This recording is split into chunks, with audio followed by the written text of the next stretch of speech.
Hello and welcome. This is Self-Control, How to Build a Better Life, the podcast that inspires you to take control of your mind and your mindset to go forward and build a life that you want to live. My name is Patrick Strevens, and this podcast is something of a journey for me. In fact, it's chronicling my journey towards peace of mind, if such a thing is possible, and I'm honored that you would make it a part of your journey as well. I'll never tell you how to eat, what to believe, how to think, but I'm assuming that you're coming to this show looking for some ways, some tools in the toolkit on how to improve your life in one way or another. I'd like to share, as part of my own self-development, the processes and the things that I have done that have improved my life, and as well, I'm speaking to people who are doing the same. This is not preordained wisdom from above. This is not orthodoxy. This is a conversation that you are more than willing and more than welcome to join in on. I wanted to get this episode done a little sooner. Unfortunately, I was traveling earlier this month, and as well, I was then sick for a good 10 days, and you may even hear it in my voice, so bear with me. But better late than never, let's say, and we're going to get the ball rolling on some ideas that we picked up on in my conversation with Nikki Barnes. So that was a conversation that I had earlier this month and released it in two parts in the following weeks. So if you haven't listened to it, I definitely would. If you're someone that enjoys the more the interview style podcast, that might appeal to you as well. She's a woman with a lot of wisdom and a lot of insight into self-development and into becoming a better version of ourselves.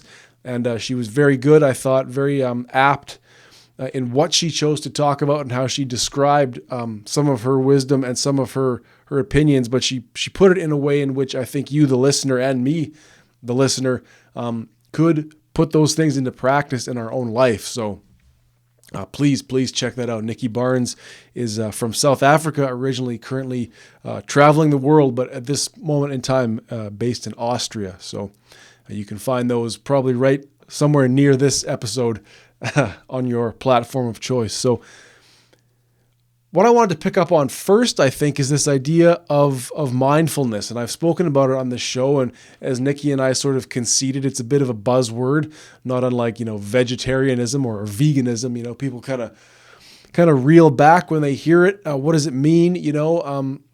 A lot of people maybe conflate it with meditation. It's not necessarily the same thing, although they do go hand in hand.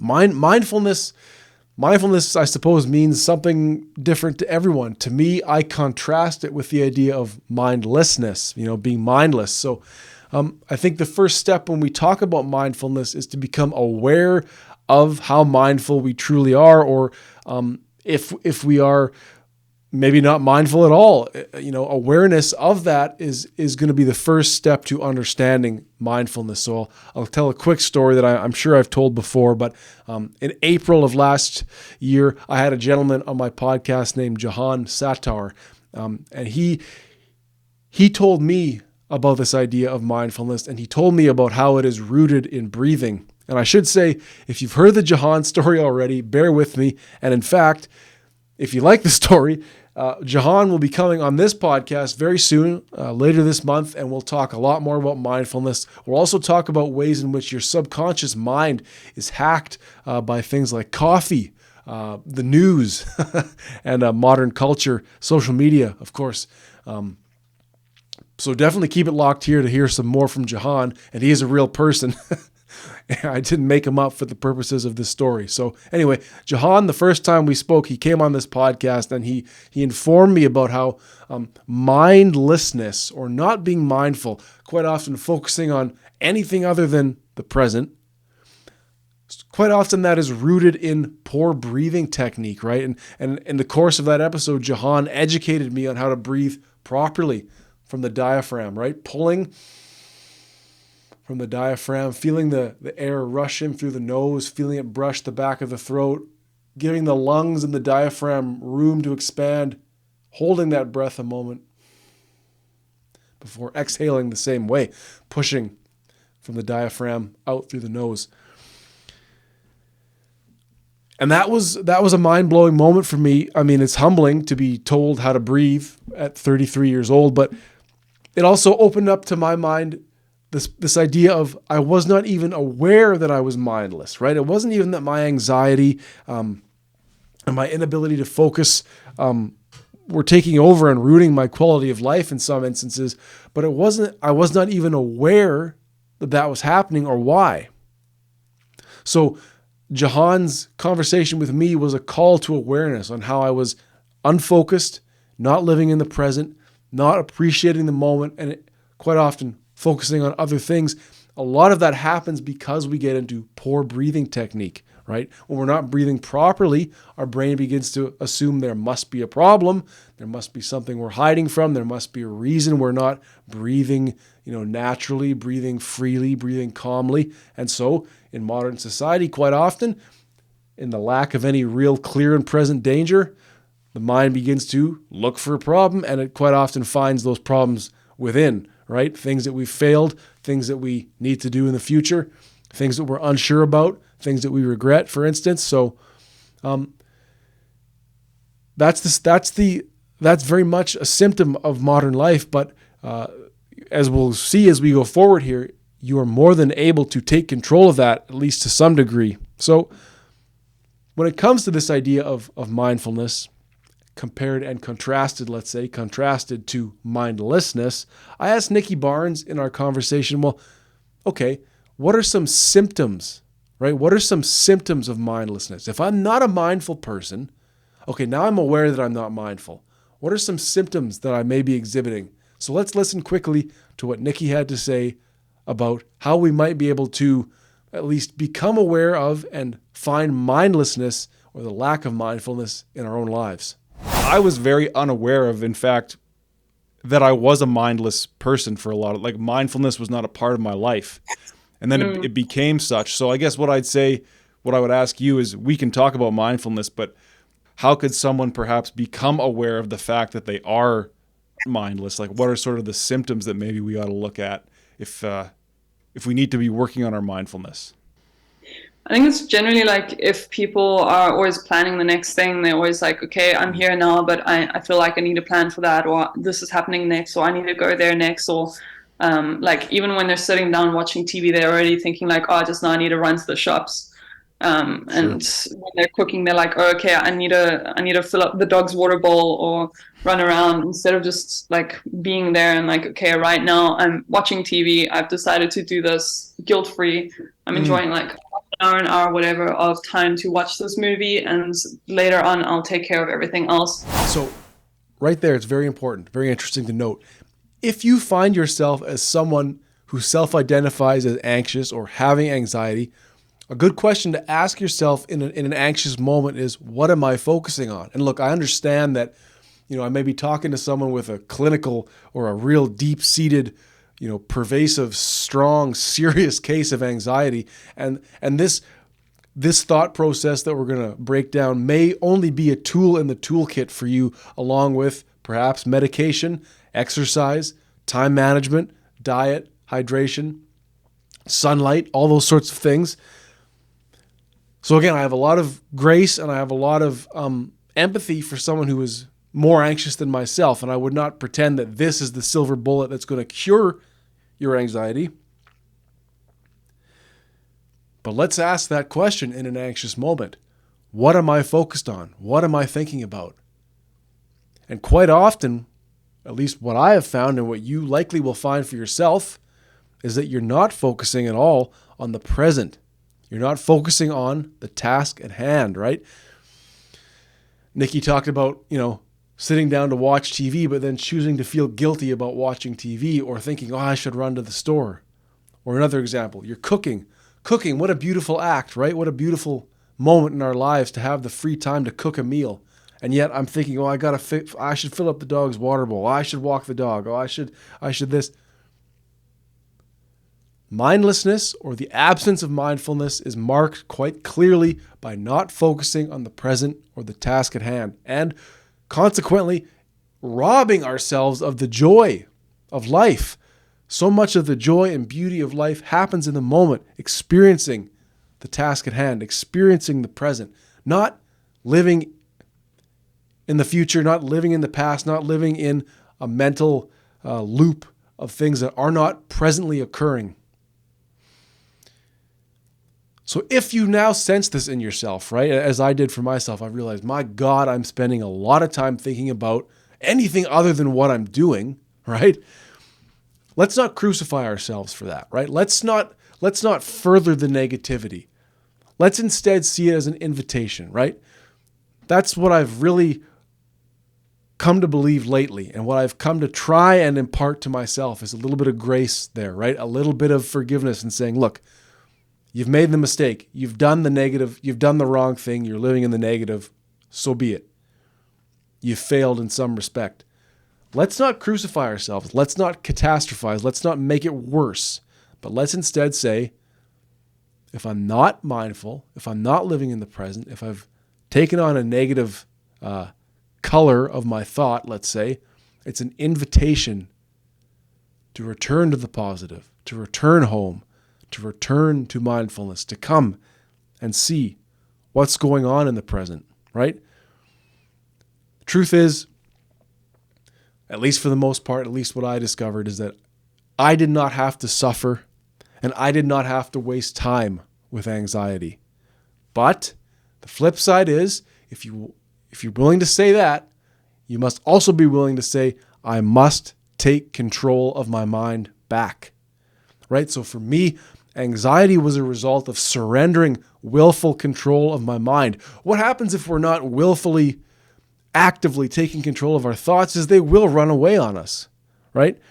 And so in some ways I began to view that anxiety as laziness, right? Oh, I'm not going to focus on any one thing. I just want to bounce from thought to thought, no concrete conclusions. Or I'd like to take this time now in the middle of a workout to obsess over something I did wrong last year, or relive some moment where I wasn't all that I could be. Or, you know what, let me ruin this morning walk. Let me ruin my morning walk by thinking about what I have to do when I get home and all the things I'm unsure of coming down the pipe this week. Yeah. And it's natural. It's normal. That's the way, as I said earlier, when we're not living in a mindful way, when we're not taking control of our breathing, our nervous system can become, we can come to a state, let's say, of fear, of searching, right? Of feeling like we are being challenged, of feeling like we are being aggressed upon, and then we begin to look in our daily life for this supposed challenge when really it's really just a physiological response that we can control.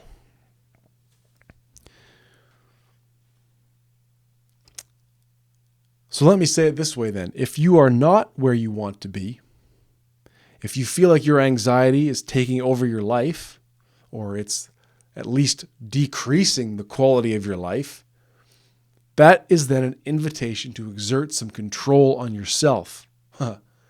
Isn't that the name of this show? Self-control. If you feel like your quality of life is suffering because of your anxiety, because of anxious thoughts, because of unfocusedness, because of worry, you are able to do something about it. But the first step, of course, is awareness. That is where I had to go first. I had to realize that I had a problem to begin working on the problem. So let this episode be a call to awareness, just the way that when Jahan Satower, all the way from the Barbados, came onto my computer screen here in Canada, that was my call to awareness. You're not breathing properly. You're living a mindless life. You're not being mindful. And again, it starts with breathing. So let's go back now to some words of wisdom from Nikki Barnes. When it comes to this idea of breathing, how does breathing improve our lives? And she actually is going to give you one real easy exercise when it comes to breathing to practice mindful breathing. So let's listen to that now.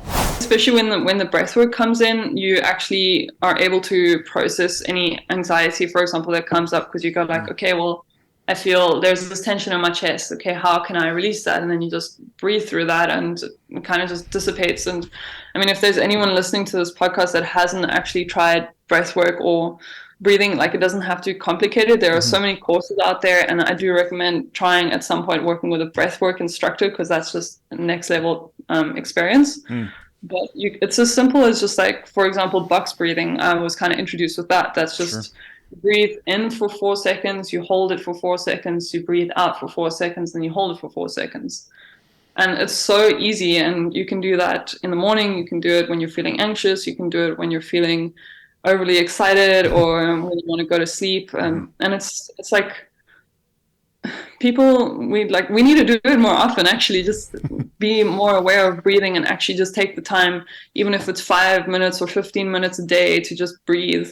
Because that also automatically is like a meditation. You're so filled up and distracted by the breathing that you have no time to think about anything. You're counting the breaths, or you're feeling the sensations, or you're holding it and you're challenging yourself by holding the breath. And I think that's a really nice and really important practice to put into the day, because automatically you'll also be able to call in it in situations when you actually need to breathe deeper.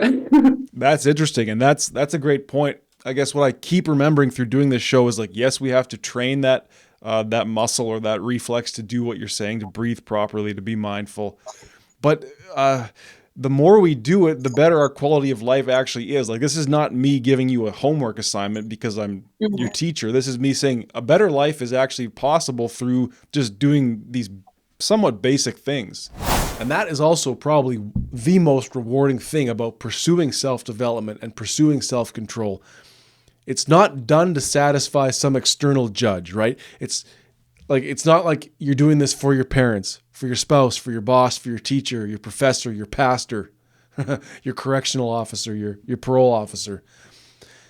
This is for you, right? This improves your quality of life. The work that you do on yourself directly improves your quality of life, and you don't do it for anybody other than yourself. Now, of course, improving yourself will no doubt improve your relations, and people will likely admire and take note of that sort of thing. But the reason that you do this sort of thing, you seek to improve yourself, is because you alone can put the work into something that efficiently translates to improved quality of life for you. And you deserve that, let me say. Another real important point that Nikki made in there was that when we take on this mindful practice of breathing, like if you want to undertake box breathing when you're maybe getting ready to go to sleep, or you've just woken up in the morning, or you're sitting in some relaxed activity, or you're cooking, or you're cleaning, you can do that box breathing, right? 4 seconds in, hold, 1, 2, 3, 4, 4 second, exhale, hold, begin again. Once you become practiced at something like box breathing, or even just mindful breath control, mindfully, being in that deep diaphragmatic mode of breathing, you can then call on that. When you need it most, like when you are in a truly stressful situation, right? Let's say you're in a car accident and you need to now get out and confront the other driver and come up with a plan on how you're going to go forward. Or maybe you're in an exam at school and you realize you're not as prepared as you should have been. Truly stressful situations are no doubt going to come in all areas of life. They're going to come. It's going to happen. You're going to find yourself in a place where you are truly under stress, where your nervous system is really going to kick into high gear. But it's in those moments when you can use mindful breathing, because you've practiced, to at least alleviate some of that stress and have a certain amount of clear thinking to ideally get yourself out of that stressful situation. Another thing too, and I believe we touched on it in that conversation, is that when you are undertaking mindful breathing and becoming mindful, focused on the present, breathing deeply,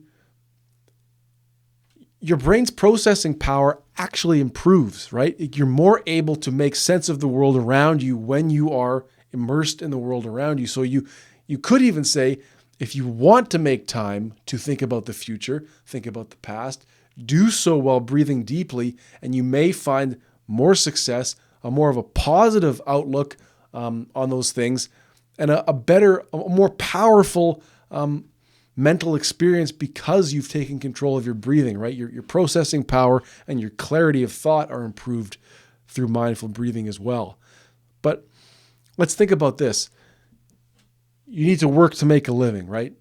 You want to climb the corporate ladder. You want to get a higher paying job. You want to build a business. Maybe you're an entrepreneur.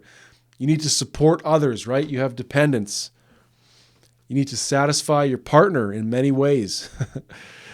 You want to make your parents proud, maybe. You have to fulfill assignments from your boss, your teacher, your pastor, your parole officer. All that is necessary. We all have external obligations. We all have other people's will and wishes that we need to fulfill. That's just how social interaction works. That's how the world goes around. But at what point have you done that amount of work on yourself? The kind of work that improves your situation. The kind of work that makes you feel better. Isn't it time to do at least a fraction of the work you do for others? Isn't it time to do a little bit of that work on yourself? Ask yourself that. At what point have you done the work on yourself to any extent? Anxiety and depression arose, at least it did in me, when I was striving to satisfy external objectives, always. When I was making external objectives, I want to look a certain way for somebody. I want to be somebody for somebody else, right? I have school. I have my parents' expectations. All that anxiety and depression arose in me because I was putting those external objectives too high. Maybe I was placing too high expectations on myself, and I certainly was not doing enough work on myself, right? And kind of the unfortunate coincidence there or consequence maybe is that if you are not doing a sufficient amount of work on yourself, at least this is coming from my perspective, you're not doing a sufficient amount of work on yourself, it's harder to fulfill those external obligations. You begin to place all that weight and all that work on external obligations, and yet you're not the person who can fulfill them if you're not building yourself up to reach those things. So keep that in mind as well. We all have things we need to do for others. We all want to be the best we can be for others. But we need to put that work into becoming the best version of ourselves. And I really believe that mindfulness, mindful living, mindful breathing becomes the foundation of becoming a better person. And then you can go ahead and make all the people happy in the world you want once you've taken control of yourself. And quite often, the trap that we fall into becomes that when we finally do get some free time, we spend it on mindless consumption, right? I'm talking about TV, YouTube, streaming, scrolling through social media, junk food, right? You name it. What else? Drugs, alcohol, things that we do to numb out, darts maybe, although darts isn't all that bad, I suppose. It's a somewhat physical pursuit. The point being is when you do get some free time away from your dependents, away from your obligations, how often do we spend it on distractions, right? Distracting ourselves from ourselves. And, a certain amount of that, I would say, is probably necessary. We could quibble about how much of that we actually should be doing, but if you're distracting and numbing yourself with any number of distractions and things that are available to us in modern culture and modern society, when are you actually being you? When are you actually putting in the work on yourself? When are you becoming yourself? When are you getting in touch with yourself? When are you getting to know yourself? Questions to ask, I suppose, and I'm not ever going to tell anybody how to live, but again, you find yourself anxious, you find yourself unfocused and depressed and unable to get the results you want, you may have to look at how often are you focused on the present? How often are you striving to build yourself up versus just distract yourself and waste time and just try and feel better because of the stress of external obligations, It could well be an invitation to get to know yourself and to treat yourself to coming home, right? Breathing, meditating, walking, exercising, even just lying in bed, feeling your body, feeling your breath. This is stuff that was foreign to me even a year ago.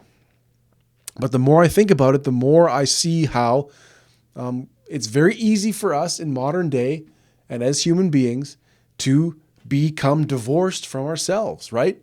We are distracted, we are anxious, we are depressed, we are living in a place that is not the here and now. And if you live in the here and now, you can then at least become a little bit more familiar with yourself and what it feels like to be you. Not taking in the ideas of others, not taking in the noise of pop culture. Again, all of it important and necessary to a certain extent. We want to be informed. We want to know what's going on. We want to have a sense of what the hell kind of crap is being produced in our lifetime. But not at the expense of losing touch with yourself. That's what this is about. So, okay. We're aware now of our mindlessness, right? Just as Jahan made me aware of my mindlessness, aware of the fact that I wasn't breathing properly, unaware of the fact that my own doing was sending me off into fantasy land, right? Living in some weird place where I was anxiously problem solving things that hadn't happened or had already happened that were out of my control. I was unaware. But now let's say, after all I've said, all this great wisdom I've given you, or just as Jahan gave me, you're now aware. Awareness of the problem is the key.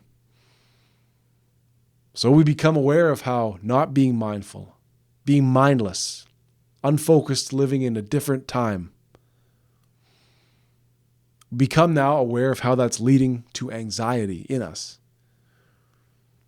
Let's go back to Nikki Barnes one more time for some practical advice on how you can use mindfulness, how you can practice mindfulness to improve your quality of life. For me, like mindfulness, I like to say, like for people who want to start practicing it, is definitely like you were saying, going for a walk, because you have nothing else to do. You leave your phone behind and you just focus. Like for me, my favorite thing is the sensory check-in. So first of all, you focus on your eyes and you're like, okay, so how many colors can I see? And then like, how many textures can I see? And how much movement is there? Like, oh, you'll notice that there's a bird flying there and a cat running there and a kid behind you. And then you ask yourself, okay, so how many layers of sound can I hear? And what am I physically feeling? So you feel like the sun on your skin or the wind on your face. And then you just kind of like run through all of your sensations, and then inside, after you've kind of like integrated all of those, then you go, like inside of yourself more. And then you can check out, okay, so how am I actually feeling? Like what is present in my energy or in my body today? Like what needs to be expressed? And then that's a really nice way to be mindful. And yeah, another one obviously that's easy is eating, like just not watching TV, not being on your phone, just paying attention to like how it tastes, how it feels, how it smells, all of that. Like that's such an easy sensory practice that is ingrained in us biologically. So I think it makes absolute sense for people to take advantage of 3 meals a day, like time to just sit and do nothing else but eat. So, like anything we want to excel at, it requires repetition. And that includes being ourselves, and that includes being present and being mindful. So, let this podcast be an invitation to you to begin that work. And I'm doing it too, by the way, and I'm not perfect. I was failing even as recently as this morning, but we're working on it together. And the first step, of course, is becoming aware. Ask yourself, if I'm anxious, if I'm unfocused, if I am sitting in a present state that I do not enjoy, ask yourself, what am I thinking about? What am I focusing on? And if it's not the present, there's your invitation to focus on the present. What is directly at hand? What are you working on? Are you driving? Focus on driving. Are you cutting up a carrot? Enjoy cutting up that carrot. Are you in a conversation with somebody? Listen deeply to what they're saying. Don't worry about what you're going to say next. Focus on the present. What's that coffee shop smell like? How does the light come in through the window? What do the people look like? What does it sound like? Become aware of your present surroundings and your present moment, and you will find a lot of peace. And realize too that Anxiety and unfocusedness and worry, it's not a death sentence and it's not a life sentence. Quite often, you can take control, but you have to want to take control. If you have willfully surrendered your mind to anxiety, it's going to require some work, but you can claw back control of your mind. It starts with breathing. It starts with the sensory check-in. And it starts, and it continues, I would say, I guess, through repetition of those practices. Practice it when you can, right? Breathing. We just learned about box breathing. Any form of mindful, deep breathing where you're in control of the breath. What does it feel like to breathe? You know, I said it in that episode and I'll say it again. It's like if you were mindfully focused on breathing and then you were mindfully checking in on a sensory level. What are the things I can see, hear, taste, touch, smell? If you truly were presently engaged in the moment, you would have no time to be anxious. The human experience can be overwhelming if we let it. But the human perception of the moment can be equally overwhelming. Wouldn't you rather be overwhelmed by the beauty of the moment than of something that hasn't happened or has already happened? And again, get away from that mindless consumption. Again, I can give a certain amount of grace to myself and to others. You want to listen to a stupid podcast? You want to watch sports, news, a rerun on TV, whatever that may be, scrolling social media, enjoying some junk food. A certain amount of it surely is necessary. But if your free time, time away from external obligations, time away from the things you have to do, if it is marked only by that mindless consumption, by things that are for distraction and numbing, rather than getting to know oneself or uplift oneself, that's an invitation right there to change your diet a little bit in one way or another. Change what you're taking in. Again, these are all things I'm yelling at myself just as much as I'm yelling them at you, the listener. So I know you know that. And I have a lot of grace for myself and I have a lot of grace for you. And I would invite you to do the same as well. You're not going to get it in one day, but let's begin that repeated practice of living in the moment and getting to know ourselves. So if this kind of subject matter interests you, if you enjoyed what you heard in those clips from Nikki, please check out the first part of our conversation where we spoke about mindful eating, for instance, as well as just this idea of mindfulness and how we can come to enjoy living in the present. And please also as well check out part 2 of our interview. We talked about ways to reduce anxiety. We talked about interrogating or reframing limiting beliefs, right? That's sort of the next step, let's say. You don't the things you tell yourself quite often, you come to believe it is true. But how often do you stop and ask yourself, why do I believe what I believe? And lastly, we also talked about a concept that I'm fascinated by. It's that in our problem, right, in our trauma, in our negative experiences, quite often lies the solution for freedom, right? The door that you least want to open quite often has on the other side of it the life you truly want to live. So again, please take this home, chew on it, discover how much of it may or may not be bullshit. I feel like I've given an honest assessment of what I truly have gone through.